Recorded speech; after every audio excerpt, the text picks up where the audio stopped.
दोस्तों, हिंदू पंचांग के सबसे पवित्र महीनों में से एक सावन का महीना शुरू हो गया है। भगवान शिव का ये महीना भक्तों के लिए अत्यंत लाभदायक होता है। सावन के महीने में भगवान शिव की पूजा विधि विधान के साथ की जाती है। हिंदू धर्म शास्त्रों में ये बात उल्लेखित है कि सावन सोमवार का व्रत रखने वाले भक्तों की मनोकामनाएं भगवान शिव तुरंत ही पूर्ण कर देते हैं। इसी के साथ ही सावन सोमवार के व्रत से मोक्ष भी प्राप्त होता है।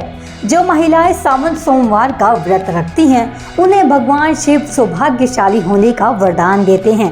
इस व्रत से घर में सुख समृद्धि आती है। मान्यताओं के अनुसार सावन सोमवार के व्रत का फल कथा का पाठ करने के बाद ही मिलता है। तो चलिए आज आपको एक ऐसी कहानी सुनाते हैं जिसको सुनने के बाद आप अपने मन में और शांति का अनुभव महसूस करेंगे।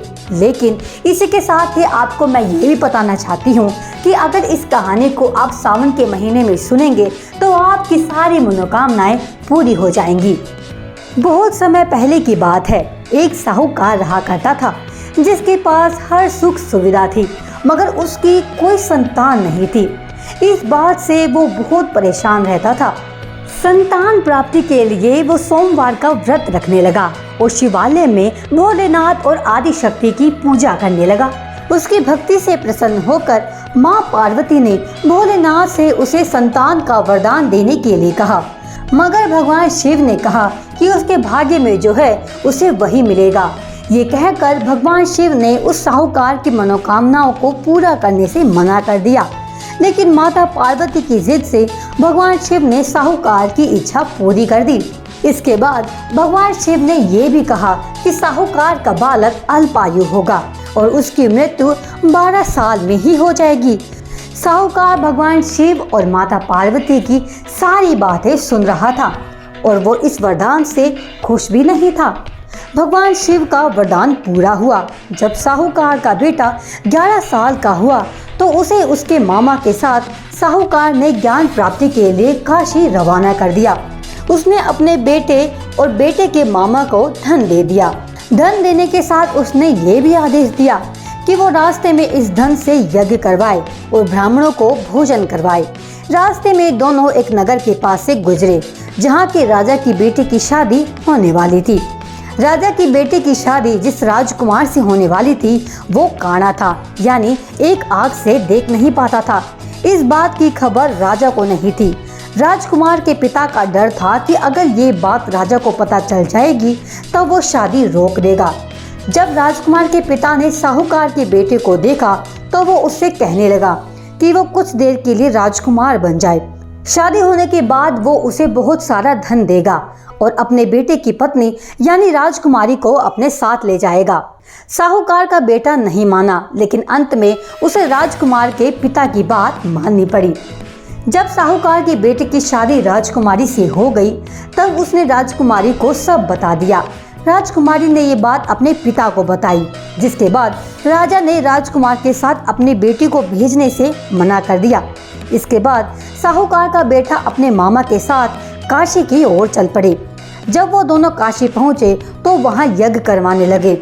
जिस दिन यज्ञ था उस दिन साहूकार का बेटा 12 साल का हो गया और उसकी मौत हो गई। साहूकार के बेटे की मौत से सब विलाप करने लगे। थोड़ी देर बाद भगवान शिव और माता पार्वती वहाँ से गुजर रहे थे। तभी उन्हें रोने की आवाज़ सुनाई दी। ये आवाज़ सुनकर माता पार्वती परेशान हो गई। जिसके बाद भोलेनाथ से माता पार्वती ने आग्रह किया कि वो उन लोगों का दुख दर्द दूर कर दे। माता पार्वती की बात सुनकर भगवान शिव ने साहूकार के बेटे को वापस जीवित कर दिया। जीवित होने के बाद साहूकार के बेटे ने अपनी पढ़ाई पूरी की। काशी में अपनी पढ़ाई पूरी करने के बाद वो अपने राज्य जा रहा था। रास्ते में उसे वो राजा मिला जिसकी बेटी की शादी उसके साथ हो गई थी। राजा ने साहूकार के बेटे को पहचान लिया।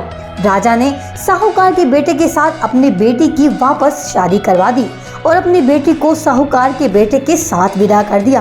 उनके लिए हुए प्रण के अनुसार अगर उनका बेटा वापस नहीं लौटता तो वो अपनी जान दे देते, मगर ऐसा नहीं हुआ और उनका बेटा वापस आ गया। अपने बेटे के साथ बहू को देखकर साहूकार और उसकी पत्नी बहुत खुश हुए। अपने बेटे को जिंदा देखकर साहूकार और उसके परिवार वाले बेहद खुश हुए। लेकिन उसी रात भगवान शिव साहूकार के सपने में आए और सपने में आकर भगवान शिव साहूकार से कहते हैं कि हे साहूकार, तेरे 16 सोमवार के व्रत रखने के कारण मैंने तेरे बेटे की आयु और बढ़ा दी है। वो अच्छे से अब अपनी जिंदगी बिता सकेगा। तो दोस्तों, साहूकार ने सावन के व्रत रखने से अपने बेटे की आयु बढ़वा दी और इसके साथ ही वो पूरी जिंदगी खुशी और हर्षो उल्लास के साथ रहा। तो दोस्तों, आप भी सावन के महीने में व्रत जरूर रखें और अपना और अपने परिवार का ख्याल रखकर भगवान शिव को प्रसन्न करें। अगर आपको ये वीडियो अच्छी लगी हो तो कमेंट बॉक्स में कमेंट करके ज़रूर बताएं।